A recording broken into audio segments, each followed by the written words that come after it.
Hello everyone. Tonight we will journey together into the land of sand, pyramids and ancient mysteries, where death is not an end but just the beginning of a new journey. We're not here to witness the greatness of the pharaohs or their achievements, but to explore something stranger, more haunting. While ancient Egypt gave us treasures of architecture, mathematics and art, they also gave us the most bizarre, eerie and sometimes rather amusing burial rituals the ancient world ever witnessed. Before you get comfortable, take a moment to like this video and subscribe to my channel, but only if you genuinely enjoy what I do here. And let me know in the comments where you're watching from and what time it is where you are. It's always fascinating to see who's joining us from around the world. Now, create a relaxing atmosphere for yourself, perhaps with some soft lighting and gentle background sounds to help you unwind. And let's ease into tonight's journey together. When it comes to death, no civilization invested more time, money, and creativity into preparing for the afterlife than the ancient Egyptians. For them, death wasn't a period and it was merely a comma, a transitional moment between this life and the next. And this wasn't a vague belief. It was a complex system, detailed down to the millimetre about how the soul would travel, what challenges it would face, and what it needed to exist eternally. Mummies are perhaps the first thing that comes to mind when you think about Egyptian death. But that's just the tip of the iceberg. Did you know they performed a ritual called the opening of the mouth to ensure the deceased could eat, speak and breathe in the afterworld? Or that an ordinary Egyptian might spend their entire life saving for their tomb, even before they were old enough to vote? Dying in ancient Egypt wasn't just an event. It was a major project, a work of art, and sometimes the greatest achievement of a person's life. Tonight we'll delve into the strange world of the dead. From extracting the brain through the nose to protective tomb curses, from burying mummified pets to detailed guidebooks for the afterlife. We'll explore why Egypt invested so heavily in death, and what that tells us about how they viewed life. And don't worry, although the subject may seem gloomy, the Egyptian approach to death was full of creativity, even sometimes humour. They faced the inevitable with meticulous preparation, and perhaps we can learn something from that approach. So sit back, close your eyes if you wish, and let me take you to the most bizarre burial rituals from ancient Egypt, where golden sands conceal secrets that have waited thousands of years to be told. In our modern world, we often try to avoid thinking about death. We talk about passing away, departing, or losing someone, gentle euphemisms for the ultimate fate we all must face. But the ancient Egyptians, they looked it straight in the eye, not just looked, but planned in detail, invested a lifetime, and even viewed death as a new adventure. An adventure that required a lot of luggage, a good tour guide, and of course, a perfectly preserved body. There's an ancient Egyptian saying that to speak the name of the dead is to make them live again.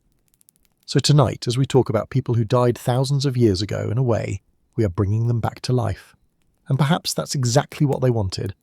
To be remembered once more, to be spoken of, and to have the stories of their final journey told, a journey they spent a lifetime preparing for. Mummification, the ancient Egyptian art of preserving the dead, wasn't just a funerary practice.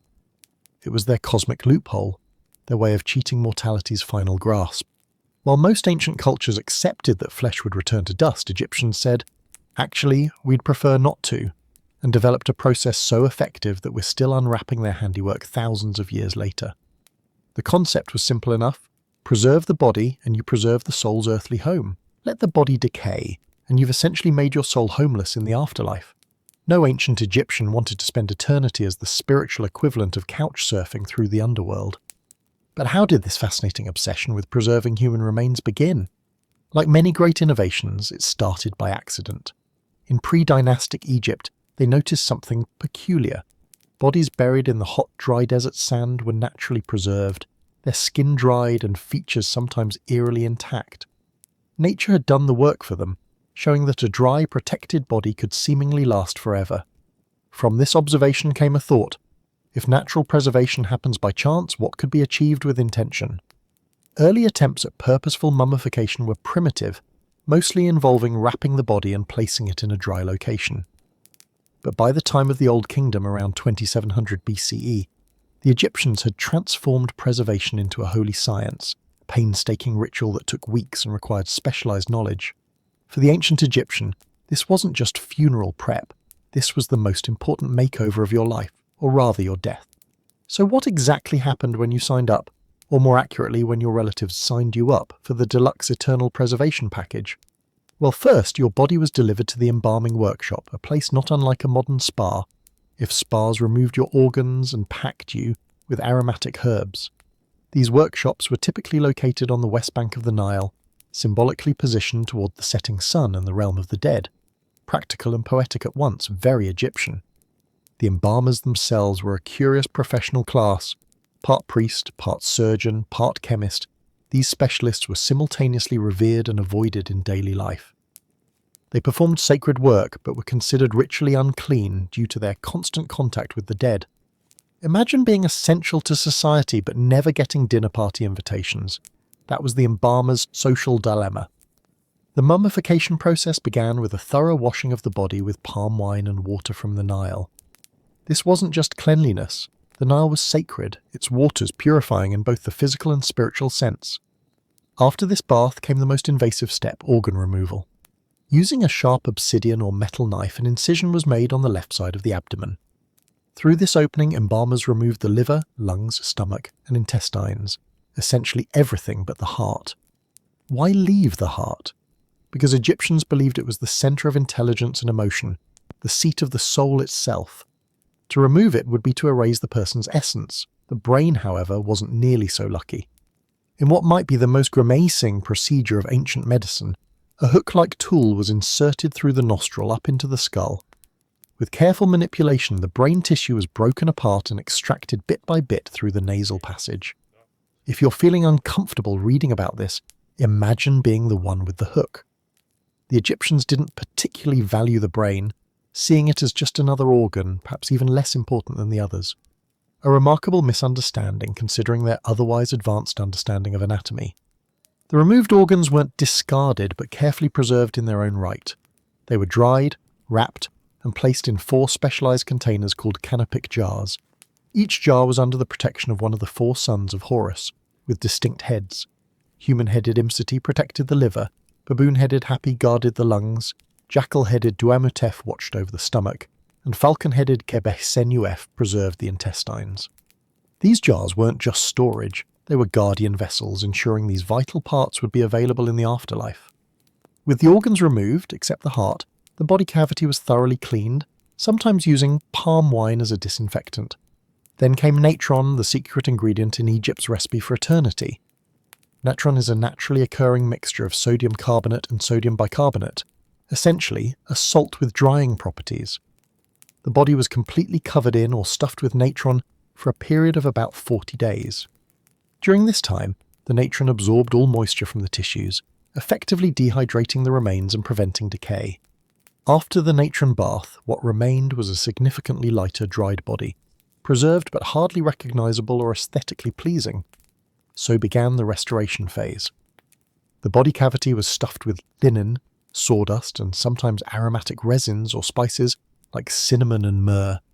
The skin was anointed with oils to restore some suppleness and colour. False eyes might be inserted, and even makeup applied to women's faces.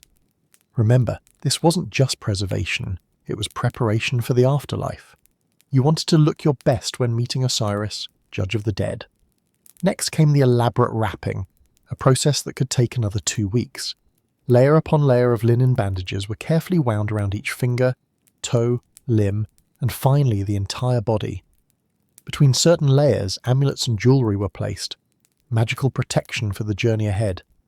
These weren't random decorations, but specifically chosen symbols with distinct magical functions: scarabs for rebirth, ankhs for eternal life, eyes of Horus for protection.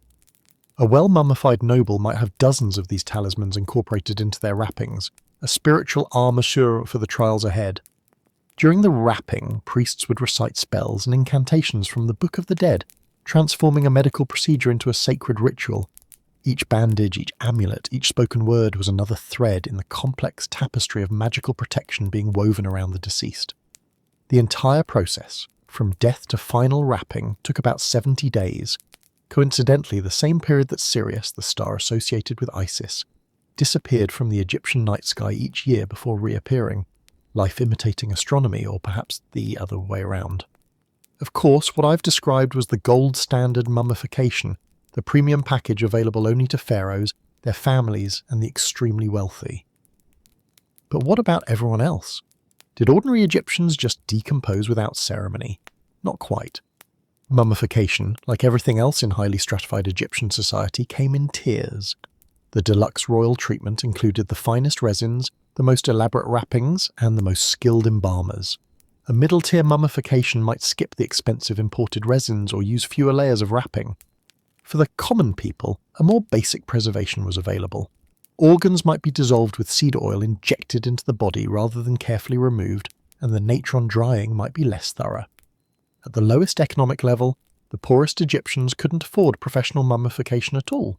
They'd improvise, wrapping their dead in simple cloth after a rudimentary cleaning, perhaps including a few homemade amulets, and burying them in the desert sand, ironically returning to the natural preservation method that had inspired the whole tradition.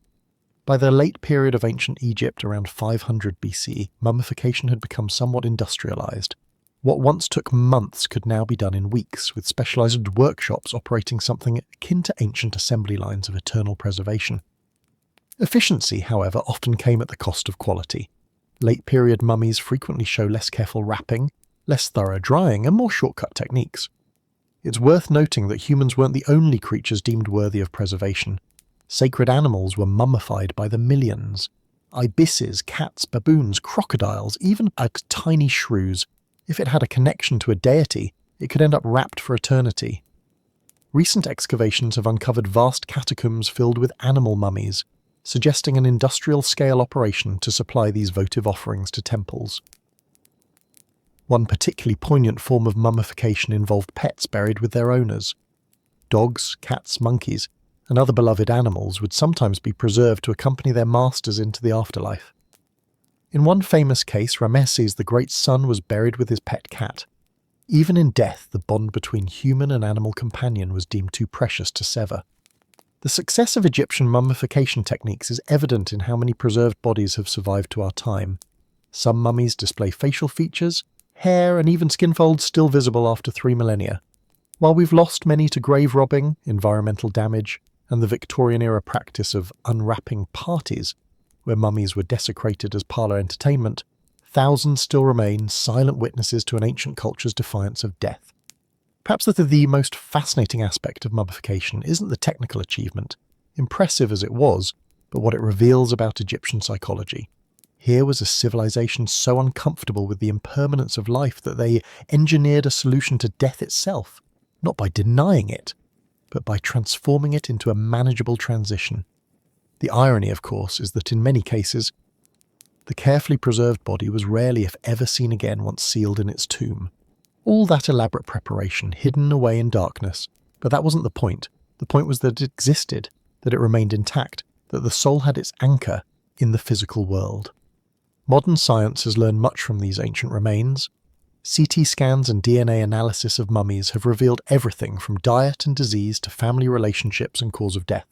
One recent study identified evidence of heart disease in Egyptian mummies, showing that some modern health issues aren't so modern after all. The preserved remains continue to speak to us, bridging the gap between their world and ours. So next time you think preparing for a job interview is stressful, remember that ancient Egyptians spent a lifetime preparing for a post-death interview with Osiris, judge of the underworld. Their resume had to be spotless, their heart lighter than a feather, and their body had to be ready for an eternity of afterlife activities. The practice of mummification eventually declined with the arrival of Christianity and later Islam in Egypt, both religions with different beliefs about the body's role in the afterlife. The last known Egyptian mummies date from around the 4th century CE, ending a tradition that had spanned nearly 3,000 years. Yet its legacy persists not just in the preserved bodies in museums, but in our collective imagination. The mummy has become an iconic symbol of ancient Egypt and features prominently in literature, film, and Halloween costumes, though I suspect the ancient embalmers would be somewhat perplexed by our tendency to portray their careful work as shambling, bandage-trailing monsters. In the end, mummification was never really about preserving the body for museum display millennia later. It was about ensuring that when the deceased opened their eyes in the field of reeds, the Egyptian paradise, they would do so in a body prepared for eternity, ready to enjoy forever the pleasures they had known in life, from food and drink to love and laughter. It was, in its essence, the ultimate act of hope, a defiant claim that death might take life, but through careful preparation and magical knowledge, it couldn't take everything. And that hope, wrapped in linen and sealed in stone, has outlasted the civilization that created it. Now that our ancient Egyptian's body has been lovingly preserved, wrapped in linen, adorned with protective amulets, and sealed away from the elements, you might think the hard part is over. But in reality, the physical preservation was just the beginning. What good is having your body last for eternity if your soul gets lost as trying to navigate the treacherous landscape of the afterlife? This is where our next bizarre burial practice comes in, the Book of the Dead, Ancient Egypt's ultimate travel guide to the beyond. Imagine if Google Maps had a Navigate to Afterlife feature.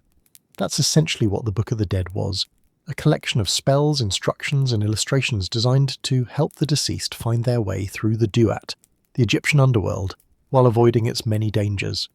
It was the original spiritual GPS, except instead of recalculating when you made a wrong turn, you might get devoured by a demon with the head of a crocodile and the body of a hippopotamus.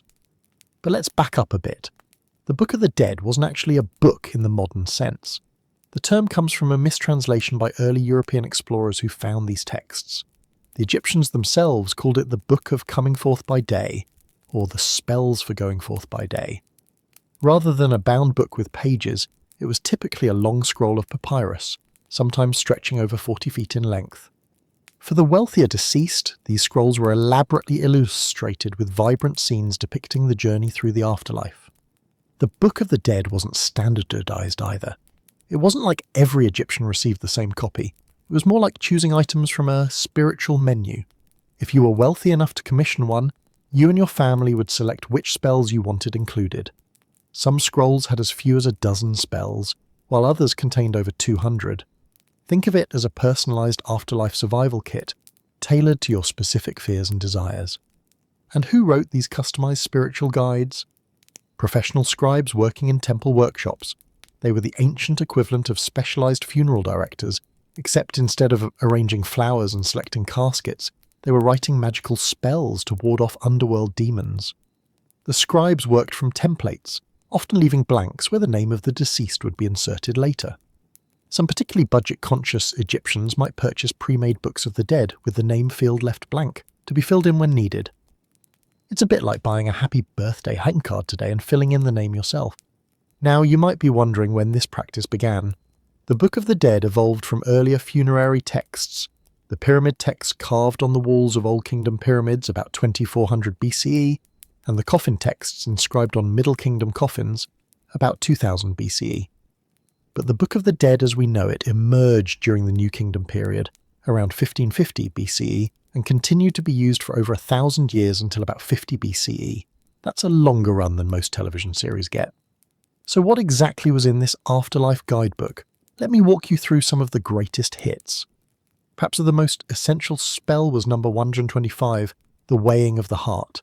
This was the Egyptian version of Judgment Day, where the deceased would stand before Osiris, lord of the underworld, and have their heart weighed against the feather of Maat, the goddess of truth and justice. If your heart balanced with the feather, congratulations. You led a good life and could proceed to the field of reeds, the Egyptian paradise. But if your heart was heavier than the feather, weighed down by sin and wrongdoing, it would be devoured by Ammit, a terrifying chimera with the head of a crocodile, the forequarters of a lion, and the hindquarters of a hippopotamus. Talk about high stakes. To help you pass this crucial test, spell 125 included a negative confession, a list of 42 sins you would declare you had not committed. It was like a spiritual cheat sheet and included such declarations as, I have not committed crimes against people. I have not stolen food. I have not caused pain. I have not made anyone cry. I have not killed. I have not given the order to kill. I have not increased my wealth except with my own goods. Each confession was addressed to a specific deity overseeing that moral domain. In a way, it was a comprehensive ethical code disguised as a religious text.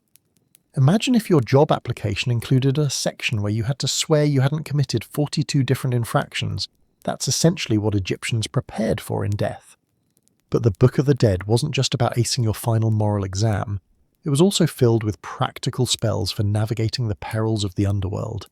Spell 7 protected you from being eaten by a snake named the Slayer in the Underworld. Spell 33 kept away snakes in general. Apparently the Egyptian afterlife had a serious reptile problem.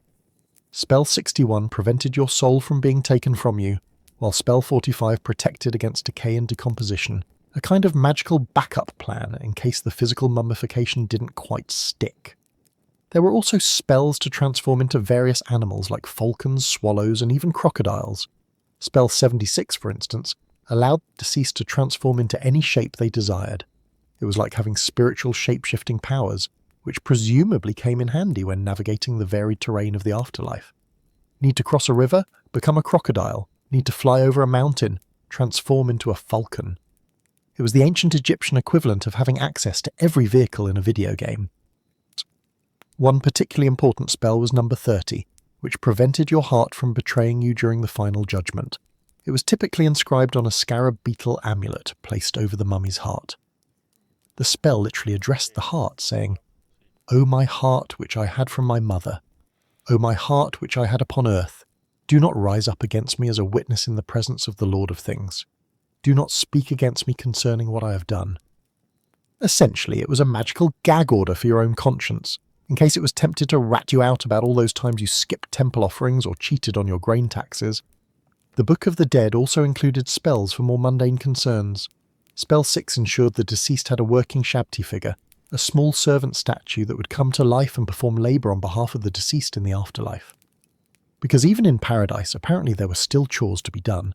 The wealthy might have hundreds of these little worker figurines included in their tombs, creating a veritable miniature workforce for eternity. Imagine having 3 Shabti figures, one for each day of the year, so you'd never have to lift a finger in the afterlife. Even breathing in the afterlife wasn't taken for granted. Spell 59 was specifically for breathing air and having power over water. Basic biological functions required magical insurance policies, and Spell 72 allowed the deceased to leave the tomb during the day and return at night, ensuring they weren't trapped in their house of eternity, but could come and go as they pleased, presumably to enjoy the sunny side of the afterlife. Now for the production values. The Books of the Dead weren't just text, they were illustrated manuscripts of the highest order. The vignettes or scenes depicted in these scrolls are some of the most beautiful and detailed artworks to survive from ancient Egypt. Painted in rich reds, blues, greens, and blacks, they show the deceased in various stages of their journey, from standing before Osiris to sailing across the celestial Nile. The most famous scene, of course, is the weighing of the heart, typically showing the jackal-headed god Anubis adjusting the scales, while the ibis-headed god Thoth stands ready to record the verdict. Amit waits nearby, hoping for a snack, while the deceased looks on anxiously. These illustrations weren't just decorative, they were believed to magically come to life in the afterworld, creating the reality they depicted. It's a bit like how some of us today believe that vision boards manifest our dreams, except with significantly higher artistic quality and more crocodile-headed demons. Where was the Book of the Dead kept? Usually it was placed in the tomb with the mummy, often in the coffin itself or in a special box nearby. Sometimes it was even wrapped within the layers of the mummy's bandages, close to the body, like tucking a guidebook into your pocket before a treacherous journey. The placement was strategic. You wouldn't want to arrive in the afterlife only to realise you had left your spiritual guidebook back in the tomb now, would you? The cost of commissioning a Book of the Dead varied wildly. A basic version with just a few essential spells might be affordable for a middle-class Egyptian, like a town scribe or a successful merchant. But the deluxe versions, long scrolls with numerous spells and lavish illustrations, were extremely expensive, costing perhaps the equivalent of several years' wages for an ordinary worker. It was the difference between flying economy and first class on your journey to eternity. Interestingly, the Book of the Dead wasn't just for humans. Some beloved pets, particularly cats, were mummified with miniature Books of the Dead to help them navigate to the afterlife as well. Because what's the point of reaching paradise if your favourite feline friend isn't there to ignore you for eternity? As Egypt entered its later periods and came under foreign influence, the Book of the Dead gradually fell out of fashion. It was eventually replaced by other funerary texts like the Books of Breathing. By the time Christianity arrived in Egypt, the ancient practice had largely faded. But the impact of the Book of the Dead extends far beyond ancient Egypt. Its influence can be seen in later religious texts dealing with the afterlife, from the Tibetan Book of the Dead to medieval Christian guides for the dying. For us modern humans, tapping away at our smartphones and worrying about deadlines and dinner plans, The Book of the Dead might seem like an excessive preoccupation with death. But for the ancient Egyptians, it represented hope. Hope that death wasn't an end but a transition, that justice would ultimately prevail, and that with the right preparations, eternal life was possible. The next time you panic about forgetting your phone charger before a trip, spare a thought for the ancient Egyptians. They had to remember to pack a 40-foot papyrus scroll filled with magical spells before embarking on the ultimate journey. And unlike your weekend getaway, there was no coming back if they forgot something important. Speaking of journeys, once the deceased had their preserved body and their spiritual guidebook, they needed one more thing: transportation. In our next section, we'll explore how the ancient Egyptians ensured their dead had the appropriate vehicles for travelling through the afterlife. From model boats to full-size solar barks buried alongside the Great Pyramids. Because in ancient Egypt, even the dead needed reliable transportation to navigate the rivers of the afterworld. But before we sail away from the Book of the Dead, consider this. In creating these elaborate guides, the Egyptians weren't just preparing for death, they were defining how to live. The negative confessions of Spell 125 outlined an ethical code for life on Earth as much as they prepared one for judgment in the afterlife. In their meticulous preparation for death, the Egyptians left us one of history's most fascinating reflections on life itself. And that, perhaps, is the most valuable spell of all, the secret to living well while preparing for what lies beyond. Now that our ancient Egyptian is properly preserved through mummification and equipped with their spiritual GPS, the Book of the Dead, they're almost ready for their eternal journey. But there's still one crucial question to answer. How exactly does one travel through the afterlife? After all, the Duat, the Egyptian underworld, wasn't just a simple stroll down a well-marked path. It involved crossing celestial waters, navigating treacherous rivers, and joining the sun god Ra on his nightly voyage through the underworld. For this, the Egyptians developed yet another fascinating burial practice, the inclusion of funeral boats. Because if there's one thing the ancient Egyptians understood, it's that good transportation is essential even in the afterlife. Living in a civilization built around the Nile River, boats were central to Egyptian daily life. The mighty river was their highway, their lifeline, and the source of their agricultural wealth. So naturally, when they imagined the afterlife, they pictured boats as the primary mode of transportation.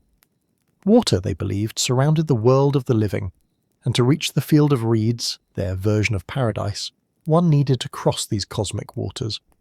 The practice of providing the dead with boats dates back to Egypt's earliest dynasties around 3000 BCE. In the beginning, actual full-size boats were buried alongside important individuals. Yes, you heard that correctly.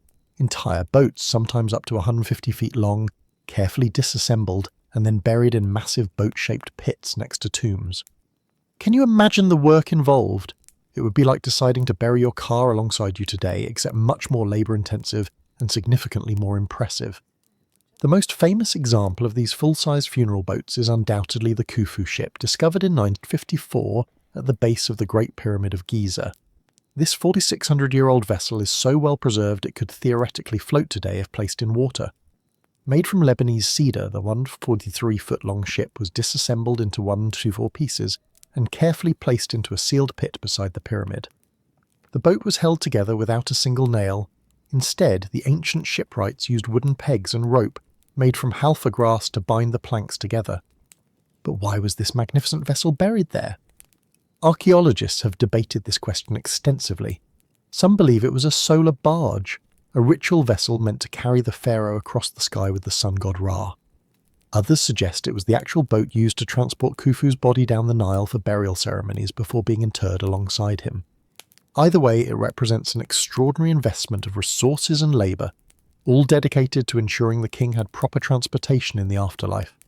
Imagine spending years building a ship only to take it apart piece by piece and bury it in the sand.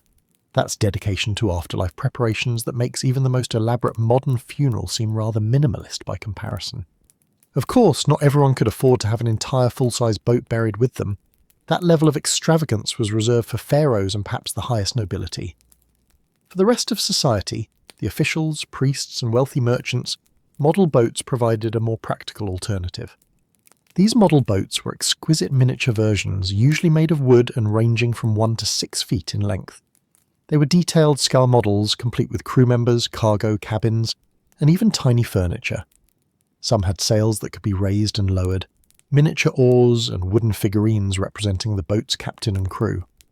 They weren't just children's toys or simple representations, they were magical substitutes believed to transform into real functioning boats in the afterlife through the power of Heka, Egyptian magic. But wait, you might be thinking, wouldn't a tiny model boat be rather cramped for eternity? This is where Egyptian magical thinking shows its practical brilliance. The Egyptians believed that these models would magically enlarge to full size in the afterlife. It's the original just add water and watch it grow concept, except instead of those little capsules that turn into dinosaur-shaped sponges, these would become functional vessels capable of carrying the deceased across cosmic waters. The types of model boats found in tombs tell us much about Egyptian conceptions of the afterlife. Many tombs contain not just one, but several different types of boats, each with a specific purpose. First, there were the transportation boats, simple vessels meant to ferry the deceased across the waters separating the world of the living from the world of the dead. Think of these as the cosmic equivalent of a taxi or ferry service. Then there were fishing and hunting boats, equipped with tiny nets, harpoons and hunting gear. These reflected the Egyptian belief that pleasurable activities from earthly life would continue in the afterworld. The deceased might want to enjoy a peaceful day fishing on the celestial Nile, just as they had during life. Cargo boats came complete with miniature goods, tiny granaries filled with even tinier seeds, miniature cattle, and of these provisions. These ensured the deceased would have access to all necessary supplies in the afterlife. It was like sending them off with an eternally restocking pantry. Perhaps most important were the solar boats, specialized vessels meant to join Ra, the sun god, on his daily journey across the sky. According to Egyptian mythology, Ra travelled across the sky during the day, bringing light to the world. At sunset, he descended into the underworld, journeying through its 12 regions during the night before being reborn at dawn. The deceased hoped to join this eternal cycle, travelling with Ra and experiencing rebirth each morning. This solar journey was fraught with danger. Each night, as Ra passed through the underworld, he faced the serpent Apophis, who attempted to devour the sun and plunge the universe into eternal darkness. Ra and his companions, including justified souls of the deceased, had to battle this chaos serpent nightly. Having a proper boat was essential for joining this cosmic struggle and ensuring the continued order of the universe. The construction of these model boats was taken very seriously. Master craftsmen carved them from cedar, acacia or sycamore wood. They were painted in vivid colours, the hulls often yellow or white with decorative patterns in red, blue and black. The cabin structures might be painted to resemble reed mats or wooden planking. No detail was too small to include. The human figurines aboard these boats are particularly telling. On fishing boats, tiny wooden men lean over the sides with miniature nets. On cargo vessels, diminutive stevedores carry impossibly small bundles. Each figurine was carefully painted. Men with reddish-brown skin, the Egyptian artistic convention for male skin tones, and women with yellow skin, the convention for females. Their clothing, hairstyles, and even facial expressions were rendered with surprising detail given their small size. In some cases, these model boat crews included a figurine representing the deceased himself, often slightly larger than the other figures and positioned in a place of honour. After all, what good is having a boat in the afterlife if you can't be the captain? For middle-class Egyptians who couldn't afford finely crafted wooden models, simpler versions made of clay or carved from cheaper materials would suffice. Even in more modest tombs, archaeologists often find at least one simple boat model. The quality and quantity of boats reflected the deceased's social status. But the underlying belief remained consistent across social classes. Everyone needed some form of nautical transportation for the journey beyond. As Egyptian civilization progressed through its 3,000-year history, the practice of including boats in burials evolved. During the Old Kingdom, circa 2686 to 181 BCE, full-size boats were sometimes buried, particularly for royalty. The Middle Kingdom, circa 2055 to 1650 BCE, saw a flourishing of finely crafted model boats. By the New Kingdom, circa 1550 to 1069 BCE, model boats became more standardized but were still common tomb items. Interestingly, boat models sometimes included female figurines engaged in mourning poses, with hands raised to their heads in the conventional Egyptian gesture of grief. These mourning women were believed to play a protective role, with their ritualized expressions of sorrow helping to ensure the deceased's successful transition to the afterlife. It's as if the emotional labour of grief itself was considered a form of magical protection. We can see parallels between these ancient boat burials and similar practices in other cultures. The Vikings, for instance, famously buried their chieftains in actual ships or created ship-shaped stone arrangements for graves. The ancient Chinese placed elaborate model ships in tombs during certain periods. Across the Pacific, some indigenous cultures of the Northwest created canoe burials. There seems to be something universal about the symbolism of the final journey requiring a vessel, crossing the waters that separate life from death. But the Egyptian boat burials stand out for their meticulous attention to detail and their integration into a complex symbolic system. These weren't just tokens or general representations of journeying, they were precisely designed magical tools for specific afterlife scenarios. The mythology surrounding these funeral boats was rich and complex. According to one belief, the deceased would board the Boat of Millions, a celestial ferry piloted by divine beings that would carry justified souls to various regions of the afterlife. Another tradition held that two celestial boats served the sun god, the Manjet, morning boat, and the Mesektet, evening boat. The deceased hoped to board these divine vessels and become part of the solar crew. The ancient Egyptians also believed in a cosmic geography that included various waterways. The celestial Nile was thought to be a reflection of the earthly river, flowing through the sky realm. Other mythical bodies of water included the winding waterway and the lake of fire, which either purified or destroyed souls depending on their moral status. Having the right boat and knowing how to use it was crucial for navigating these supernatural waters. Remember those instructions in the Book of the Dead we talked about earlier? Several of them related specifically to boarding and navigating boats in the afterlife. Spell 99, for instance, was for bringing a ferry boat in the realm of the dead, essentially a magical incantation to summon transportation when needed. Other spells instructed the deceased on how to address the divine ferryman and convince him to provide passage. It was like having both a boat and a magical Uber summoning spell, just in case the boat somehow got misplaced. The symbolic importance of these funeral boats extended beyond mere transportation. They represented the cyclical nature of Egyptian cosmology, the daily rebirth of the sun, the annual flooding of the Nile, the eternal cycle of life, death, and renewal. By joining this cosmic journey, the deceased became part of something greater than themselves, integrated into the very rhythm of the universe. For modern observers, these elaborate boat burials might seem like excessive preparation for a journey that may never come. But for the ancient Egyptians, they represented hope, continuity, and a profound belief that death was not an end, but a transition requiring proper equipment. Next time you're packing for a journey and worrying about whether you've remembered everything, consider the ancient Egyptians who packed boats for their final trip. Talk about over-preparation, but then again, better to have a boat and not need it than need a boat and not have one, especially when you're trying to cross the celestial waters of the afterlife. Now that our deceased Egyptian has a preserved body, a magical guidebook, and appropriate transportation, they'll need one more crucial item, a face. Not just any face, but one suitable for eternity. In our next section, we'll explore the fascinating world of Egyptian death masks, those haunting gold and painted faces that have become some of the most iconic images from ancient Egypt. Because in the journey to the afterlife, proper identification was just as important as proper transportation. So far, we've journeyed through the Book of the Dead, those magical papyrus scrolls containing the spells needed to navigate the perils of the afterlife. We've explored the funeral boats that would carry the deceased across the cosmic waters just as boats carried the living across the Nile.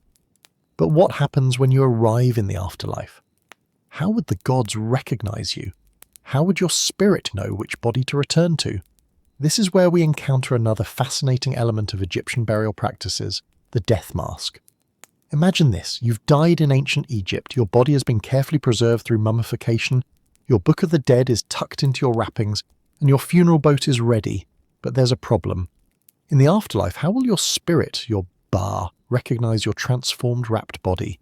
And how will the gods know who you are? The ancient Egyptians had a solution that was both practical and beautiful, the death mask. Death masks were essentially portraits of the deceased, created to be placed over the face of the mummy. But they weren't just artwork, they were magical devices with profound spiritual significance. The Egyptians believed that the mask provided the deceased with a face in the afterlife, one that would remain eternal even as the physical body beneath the wrappings might eventually decay despite the mummification process. Think of it like an ancient form of ID, but instead of carrying it in your wallet, it became your eternal face. The mask served as a magical anchor for the spirit, allowing the Ba, the mobile spirit element that could leave the tomb during the day, to recognize its owner when returning at night. Without a recognizable face, the spirit might become lost or confused, unable to reunite with its proper body. Like so many aspects of Egyptian funerary practices, death masks varied dramatically based on social status. If you were a pharaoh or member of the royal family, your mask might be crafted from solid gold or gold leaf over a base of cartonnage, a material similar to papier-mâché made from layers of linen or papyrus covered with plaster. For the nobility and wealthy officials, masks might be made of gilded cartonnage, with gold covering the face while the headdress and details were painted in vibrant blues, reds and whites. For the middle classes, merchants and scribes and artisans, masks were typically made from cartonnage painted to imitate gold, often with details picked out in yellow ochre to give the impression of precious metal. The poorest Egyptians, if they could afford a mask at all, might have simple painted clay wooden masks, sometimes just covering the face rather than extending to include an elaborate headdress. Can you imagine the workshops where these masks were created? Artisans carefully modelling features, applying gold leaf so thin you could almost see through it, painting intricate details with brushes made from palm fibres. The creation of a royal death mask could take months and involve dozens of skilled craftspeople working under the direction of high priests. The most famous death mask in the world, so famous you've probably seen it even if you know nothing else about ancient Egypt, is that of the young pharaoh Tutankhamun. Discovered in 1925 by Howard Carter, this extraordinary artifact weighs about 22 pounds and is made of solid gold inlaid with semi-precious stones like lapis lazuli, obsidian and quartz. The eyes are made from quartz and obsidian, giving them an eerily lifelike quality. The eyebrows and cosmetic lines around the eyes are inlaid with lapis lazuli, a deep blue stone that had to be imported from what is now Afghanistan. What's remarkable about Tutankhamun's mask, besides its obvious beauty, is that it combines a naturalistic portrait with divine symbolism. The face is clearly that of a young man, with full lips and almond-shaped eyes, likely resembling the actual pharaoh. But the headdress transforms him into Osiris, god of the afterlife. The Nemes headcloth, that striped cloth you see on Sphinx statues, is adorned with the cobra and vulture, symbols of Lower and Upper Egypt, marking him as a ruler of a unified kingdom even in death. But here's something fascinating that most people don't realise. Tutankhamun's mask wasn't unique in its splendour. It's just the only royal gold mask that survived largely intact. Other pharaohs would have had equally magnificent masks, but most were stolen by tomb robbers thousands of years ago and melted down for their gold. We can only imagine the lost masterpieces that once adorned the faces of rulers like Ramses the Great or Queen Hatshepsut. Creating a death mask wasn't simply an artistic endeavour, it was a magical ritual. The mask wasn't intended to be a perfect likeness, but rather an idealised version of the deceased at the prime of life. Even elderly pharaohs were depicted as young and vigorous in their death masks. This wasn't vanity, well, not entirely, but rather a theological necessity. In the afterlife, the Egyptians believed they would enjoy eternal youth and vitality, so the mask needed to show them at their best. For non-royal Egyptians, the mask-making process often began while the person was still alive. The wealthy might commission their masks years before their death, visiting workshops to have their features measured and preliminary models made. After death, these would be refined, with the final features often representing a blend of the individual's actual appearance and idealised elements that conform to the artistic conventions of the period. Interestingly, the tradition of death masks isn't unique to Egypt, though the Egyptians certainly perfected the art. Similar practices existed in ancient Rome, Greece, and even among pre-Columbian American cultures like the Mayans. There's something universal about the human desire to preserve the face, to create a lasting image of ourselves that might somehow transcend death. Let me tell you about one particularly interesting mask discovery. In 1939, archaeologist Pierre Montet discovered an intact royal tomb complex at Tanis in the Nile Delta. Among his findings were several silver and gold masks belonging to pharaohs of the 21st and 22nd dynasties, a period often overlooked in popular accounts of ancient Egypt. One of these, the mask of Pharaoh Susanasru, was made of silver covered with gold in certain areas, an unusual choice since silver was actually rarer and more valuable than gold in ancient Egypt. The mask's eyes were made of obsidian and white stone, with details of the eyebrows and cosmetic lines inlaid with lapis lazuli, similar to Tutankhamun's mask but created about 350 years later. The technique for creating these masks evolved over the 3,000 years of ancient Egyptian civilization. In the earliest periods, masks were relatively simple, but by the New Kingdom around 1550 to 1070 BCE, they had become incredibly sophisticated. Artisans would create a base form of cartonnage or wood, then apply layers of gesso, a type of plaster, which would be carefully carved and sanded. For royal masks, gold leaf or sheet gold would be hammered and shaped over this form. Separately crafted elements like inlaid eyes, ears, or details of the ceremonial beard would be attached. Finally, the mask would be painted and often inscribed with protective spells or the name of the deceased. What's particularly fascinating about Egyptian death masks is how they blend realism with symbolism. The faces often have individualized features that suggest a real portrait, but these are combined with standardized symbolic elements. For instance, the gold skin of a pharaoh's mask wasn't meant to be realistic. It symbolized that the king had become divine, with flesh of gold like the gods. The striped Nemes headdress and false beard weren't just fashion choices, they were symbols of kingship that transformed the human ruler into a manifestation of Horus or Osiris. Let me share with you something that few people outside Egyptology realize. Many death masks included a small written inscription called "The spell for not letting the head of a man be taken from him in the underworld." Essentially magical insurance that the deceased would keep their head, and thus their identity, throughout eternity. This reflects the Egyptian fear of being dismembered or losing body parts in the afterlife. Remember, keeping the body intact was why they developed mummification in the first place. If you've ever seen Egyptian funeral masks in museums, you might have noticed that many of them are smiling slightly. This wasn't because the Egyptians were particularly happy about death, but because the mask needed to show the deceased as serene and confident, ready to face the challenges of the afterlife with dignity. The slight smile is actually called the archaic smile by art historians, and appears in many ancient cultures' portraiture. You know, it's interesting to think about our modern equivalents to death masks. We don't place golden visages on our deceased anymore, but we do leave photographs at graves, create memorial videos, commission portraits, or even make death masks of famous individuals. The human impulse to preserve the face, to keep that most personal and recognizable aspect of ourselves, transcends time and culture. As you drift towards sleep tonight, imagine yourself in ancient Egypt lying on your deathbed, knowing that skilled artisans are already preparing the mask that will become your face for eternity. The gold that will cover your features has been mined from distant Nubia, the lapis lazuli for your eyebrows traded from far Afghanistan, the obsidian for your eyes carried from distant volcanic lands. All these materials, gathered from across the known world, coming together to create one last portrait, not just of how you looked, but of how you wish to be remembered for all eternity. But what about the rest of the funeral ceremony? Once the body was mummified and the mask was in place, how did the ancient Egyptians actually activate the deceased for their journey to the afterlife? This brings us to one of the strangest and most fascinating rituals in Egyptian funeral practices, the opening of the mouth ceremony. As we've explored together, the ancient Egyptians didn't simply preserve their dead and send them off to the afterlife with a nice boat and a golden face.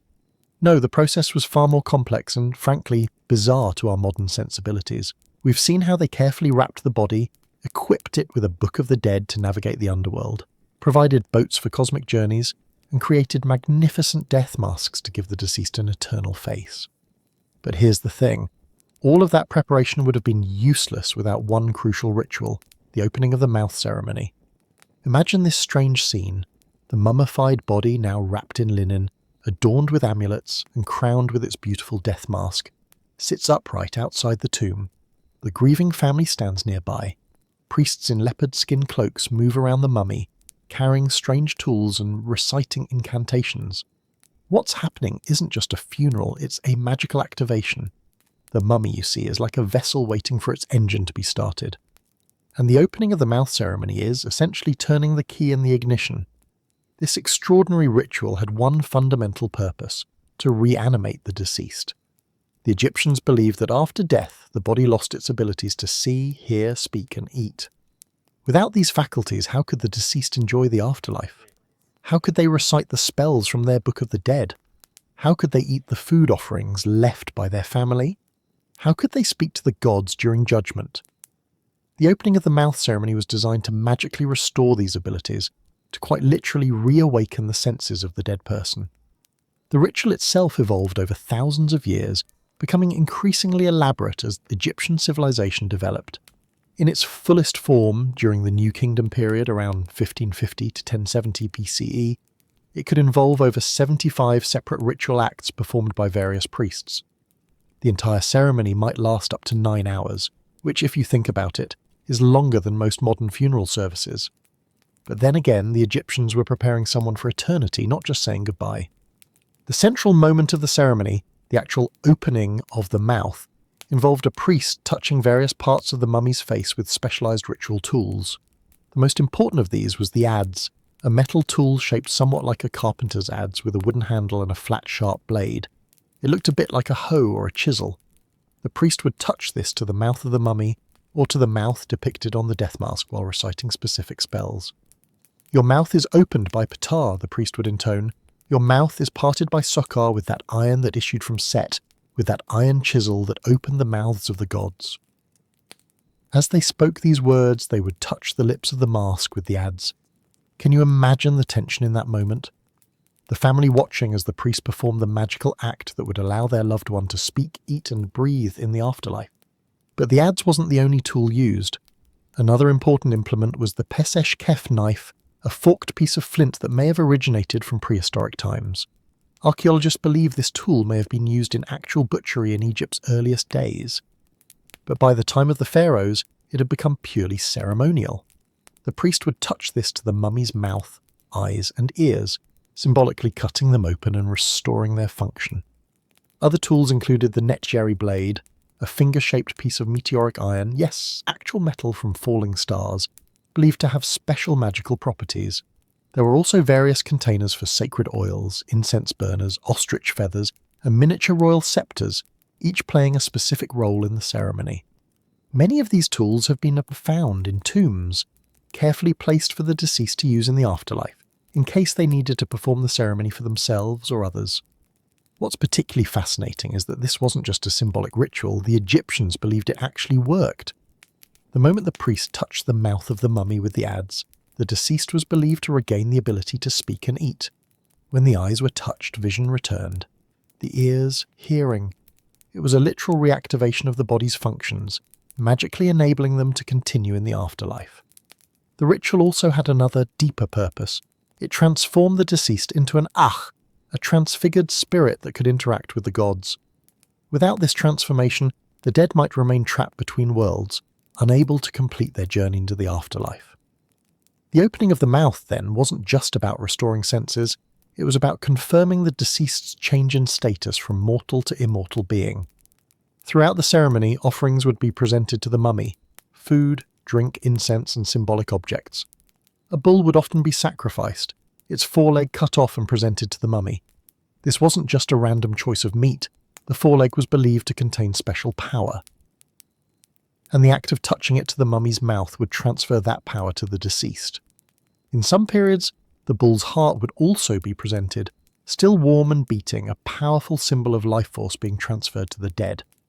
A particularly curious part of the ritual involved a priest known as the Sem priest, usually the eldest son of the deceased or someone playing that role.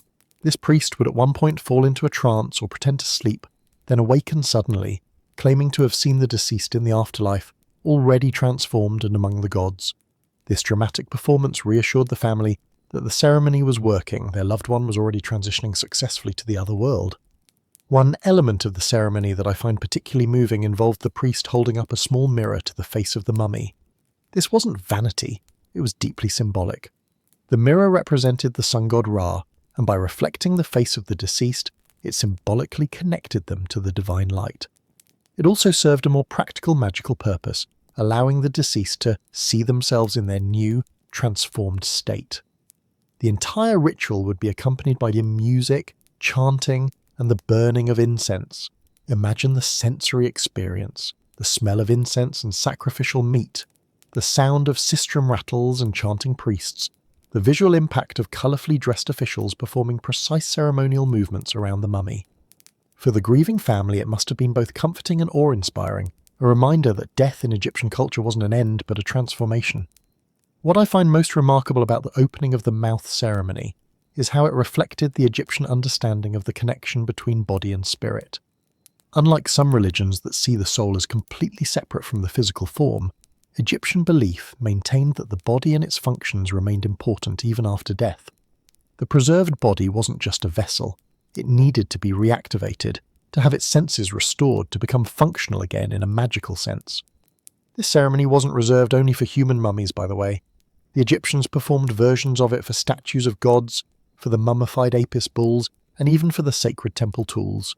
Anything that needed to be magically activated received some form of the opening of the mouth ritual. When a new statue of a god was installed in a temple, priests would perform the ceremony to transform it from a mere object into a dwelling place for the divine spirit. Interestingly, aspects of this ancient ceremony survived long after pharaonic Egypt faded. Some scholars have noted similarities between the opening of the mouth and certain Coptic Christian ceremonies in Egypt, suggesting that elements of this practice may have been adapted and absorbed into later religious traditions. The human desire to awaken the dead, to ensure they have what they need in the afterlife, transcends specific religious beliefs. The tools used in the opening of the mouth ceremony have been found in many tombs, carefully packed in wooden boxes or special leather pouches. In the tomb of Tutankhamun, Howard Carter discovered a complete set of these implements, beautifully crafted from precious materials. The adze had a blade of iron, extremely valuable in ancient Egypt, and a handle of carved obsidian and gold. The Pesesh Kef knife was made of polished flint with a gold-wrapped handle. These weren't just functional tools, they were works of art in themselves, befitting their sacred purpose. Did the Egyptians literally believe that touching metal tools to a mummy's face would reanimate it? It's hard to say exactly what they thought, but the evidence suggests they saw this as more than mere symbolism. The careful preservation of the body through mummification, the creation of lifelike death masks, and the elaborate opening of the mouth ceremony all point to a belief that the body itself remained important after death. The deceased needed a functioning mouth to eat the food offerings left by their family, functioning eyes to see their way through the underworld, a functioning nose to breathe the sacred air. As you drift towards sleep tonight, imagine yourself as an ancient Egyptian, watching as priests perform this strange yet profound ceremony for a loved one. The sun is setting over the desert cliffs, casting long shadows across the facade of the tomb. Incense smoke curls upward into the darkening sky. The priests move with solemn purpose, their leopard skin cloaks shifting in the evening breeze. The mummy, wrapped in linen and adorned with its golden mask, sits upright on a stand. As the adze touches the painted lips of the mask, there's a collective intake of breath from the watching family. In that moment, death is not an ending, but a doorway, not a cessation, but a transformation. The beloved is not gone, they are awakening to a new existence. With their senses restored and their spirit reanimated, the deceased was now ready for burial, but they wouldn't go into the dark tomb alone. They would be accompanied by an astonishing array of objects, personal possessions, and magical items, the grave goods that would sustain and comfort them throughout eternity. Now that we've explored how the ancient Egyptians prepared the body with mummification, guided the soul with the Book of the Dead, provided transportation with funeral boats, gave the deceased an eternal face with death masks, and awakened their senses through the opening of the mouth ceremony, let's turn to something equally fascinating. What exactly did they pack for this journey into eternity? Imagine preparing for the longest trip you'll ever take, one with no return ticket, no convenience stores along the way, and absolutely no Amazon delivery. What would you bring? This wasn't just a theoretical question for ancient Egyptians, it was a practical concern that occupied much of their lives. The items placed within a tomb, what archaeologists call grave goods, weren't random objects. They were carefully selected equipment for navigating the dangerous and wondrous landscape of the afterlife. Let's start with the basics, food and drink. No one wants to begin eternity on an empty stomach. Tombs were stocked with actual food items like bread, beer, wine, honey, dried meats, and fruits. You might wonder, wouldn't all this just rot away? And you'd be right. But the Egyptians had a solution for this practical problem. While some real food was included, most tombs contained pottery models of food or stone carvings depicting abundant feasts. These symbolic replacements would magically transform into real sustenance in the afterlife. I find it particularly touching that many tombs contain the deceased's favourite foods. Archaeologists have found everything from pomegranates to duck meat to special honey cakes. It's a reminder that despite the grand religious concepts and elaborate ceremonies, these were real people with preferences, favourites, and tastes that made them uniquely human, just like you and me with our coffee orders and comfort foods. But the Egyptians weren't just concerned with nourishment. They also packed clothing, furniture, jewellery, cosmetics, and tools for work. Think of it as the ultimate suitcase, containing everything you might possibly need for eternity. Clothing was essential. After all, no one wants to meet Osiris underdressed. Linen garments were carefully folded and placed in chests, along with sandals, headdresses, and sometimes even gloves. For royalty and nobility, these items were often made of the finest materials and decorated with gold thread or beads. The social hierarchy we see in the death masks continued with grave goods. While a pharaoh like Tutankhamun was buried with over 5,000 items including solid gold chariots, ornate game boards and musical instruments, a middle-class Egyptian might have a simple wooden headrest, a favourite bronze mirror, and some modest jewellery.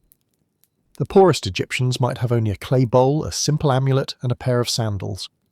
Your status in life determined your equipment for the afterlife, a cosmic continuation of social stratification that seems to have bothered the Egyptians far less than it might bother us today.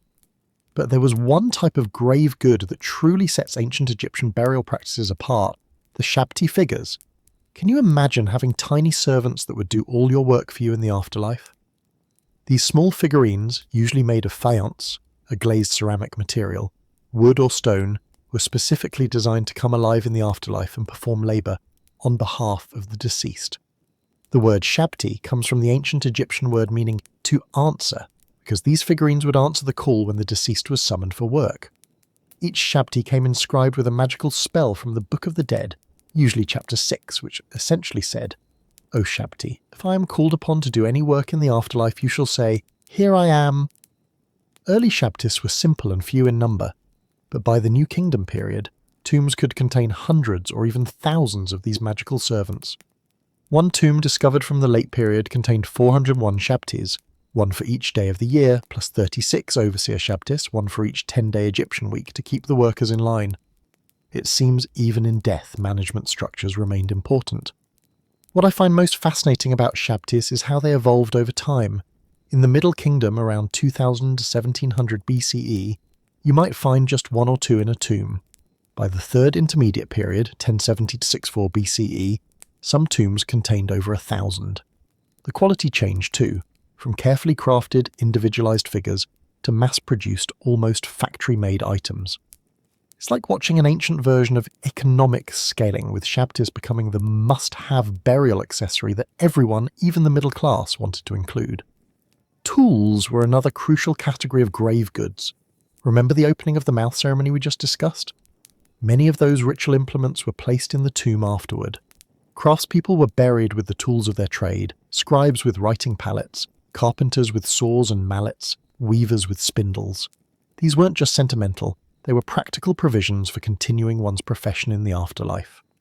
The Book of the Dead mentioned a realm called the Field of Reeds, where the deceased would farm and work much as they had in life, but in a perfect idealized landscape. Weapons, too, found their way into tombs, especially for military men. Bows, arrows, daggers, and shields would help the deceased defend themselves against supernatural enemies. The journey through the underworld was fraught with dangers, serpents, demons, and malevolent deities that might need to be fought off. Better to be prepared than to face eternity unarmed. Perhaps the most important grave goods were the amulets and magical objects intended to protect the deceased. You might recall how the death masks contained spells to protect the head. Well, the entire body needed similar magical safeguards. Scarab amulets symbolized rebirth and transformation. The Eye of Horus provided protection. The Ankh represented eternal life. Heart scarabs placed over the chest were inscribed with spells ensuring the heart would not testify against its owner during the judgment scene we discussed earlier with the Book of the Dead. Royal tombs took this protective magic to extraordinary levels. Tutankhamun's body alone was adorned with 43 precious objects, each with specific magical functions. His famous triple-nested coffins and solid gold death mask weren't just displays of wealth. They were sophisticated magical machines designed to transform the king into an eternal being. The mask we talked about earlier wasn't just for identification. It was saturated with protective spells and divine symbols that would shield the pharaoh on his dangerous journey. The quantity of grave goods changed dramatically over Egypt's long history. During the early dynastic period and Old Kingdom, tombs were typically equipped with just the essentials. By the Middle Kingdom, the variety expanded significantly. But it was during the New Kingdom, Egypt's imperial age, that tomb contents reached their peak of opulence and diversity. Later periods saw declines, revivals, and innovations, often reflecting Egypt's changing fortunes and foreign influences. Let me tell you about one of my favourite discoveries, the nearly intact tomb of the architect Ka and his wife Merit, found at Deir el-Medina. Dating to around 1400 BCE, their tomb contained not just grand religious items, but touchingly personal possessions. Merit's cosmetic box still held her makeup applicators, kohl eyeliner, and a fine-toothed comb with a few strands of her hair caught in it. Ka's tomb included his architect's tools, measuring ropes, cubit rods, and plumb bobs that he had used in life to build tombs for others. There were even everyday clothes showing signs of wear, not fancy burial garments, but the actual tunics and shawls they had worn in life. Can you imagine the moment when these items were carefully placed in the tomb? Perhaps Merit's daughter arranging her mother's favourite jewellery box just so, or Ka's apprentice ensuring his master's tools were properly organised for eternal use. These weren't just objects, they were connections to life, memory and identity. Food containers in tombs often bore personal messages. One jar from a Middle Kingdom tomb was inscribed, "For your Ka, spirit, that you may eat as you did on earth." Another container was labelled with the deceased's name and his favourite date wine. These weren't generic provisions, they were specifically chosen favourites, prepared with care and personal attention. Toys and games were common grave goods too, especially for younger Egyptians. Dolls, spinning tops, game boards, and animal figurines found their way into tombs. The royal tomb of Tutankhamun contained beautiful game boards for Senet, a chess-like strategy game, and Mehen, the game of the snake. These weren't just for entertainment, many games had religious significance, with Senet symbolising the journey through the underworld. Still, I like to think they were also included because the deceased enjoyed playing them and wanted to continue those simple pleasures in the afterlife. The inclusion of musical instruments in tombs tells us something about the Egyptian concept of the afterlife. It wasn't a solemn, silent place, but one filled with sound and celebration. Harps, lutes, sistrums, sacred rattles, and drums appear in tomb paintings and as actual grave goods. In the tomb of Ani, a scene shows him and his wife being greeted in the afterlife by musicians. The ancient Egyptians believed that music pleased the gods and soothed the spirits of the dead. Perhaps these instruments were intended for the eternal feast that awaited the worthy soul. Some grave goods reflected changing fashions and foreign influences.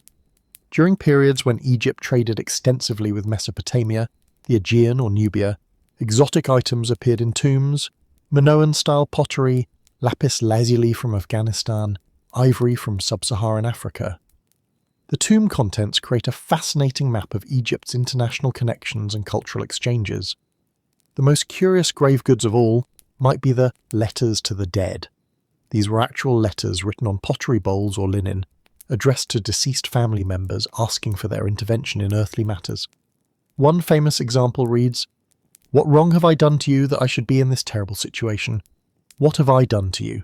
What you have done is to lay hands on me, although I have done nothing wrong to you." It's a wife complaining to her dead husband that his spirit is causing her problems.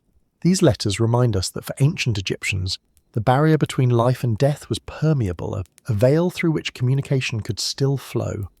Not all grave goods were necessarily provided by the family. Many Egyptians prepared their burial equipment during their lifetime, especially as they grew older. Workshops specialised in producing funerary items from coffins to shabtis to canopic jars. Some tombs contained gift tags indicating which items were presented by which friends or family members, ancient Egyptian gift receipts, if you will. The sheer quantity of items in a wealthy tomb could be staggering. When Howard Carter discovered Tutankhamun's tomb in 1922, it took him 10 years to fully catalogue its contents, over 5,000 items crowded into a relatively small space. Imagine trying to arrange all that. The tomb was so packed that Carter had to disassemble many larger items just to move around inside. As we reflect on these grave goods, from the practical to the luxurious, the magical to the mundane, we see how the ancient Egyptians created a bridge between life and death.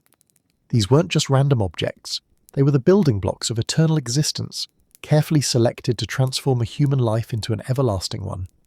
The items we surround ourselves with in life became the equipment for navigating eternity. In a way, grave goods were the ultimate expression of Egyptian values and beliefs. They reveal a culture that didn't see death as an end, but as a transformation requiring careful preparation. They show a people who believed in a concrete physical afterlife where you would need real tools, real food, and real protection. And they demonstrate a civilization that maintained its social structures even beyond the grave, where kings remained kings, craftsmen remained craftsmen, and everyone needed their favourite things by their side. Perhaps most poignantly, these grave goods connect us directly to individual lives lived thousands of years ago. When we see a wooden headrest worn smooth from years of use, or a favourite drinking cup carefully placed within reach of the deceased, or a pet monkey buried alongside its owner, we're witnessing not just religious beliefs but personal attachments. These objects tell the stories of love, comfort, pride in one's work, enjoyment of life's pleasures, and hope for those same joys to continue eternally.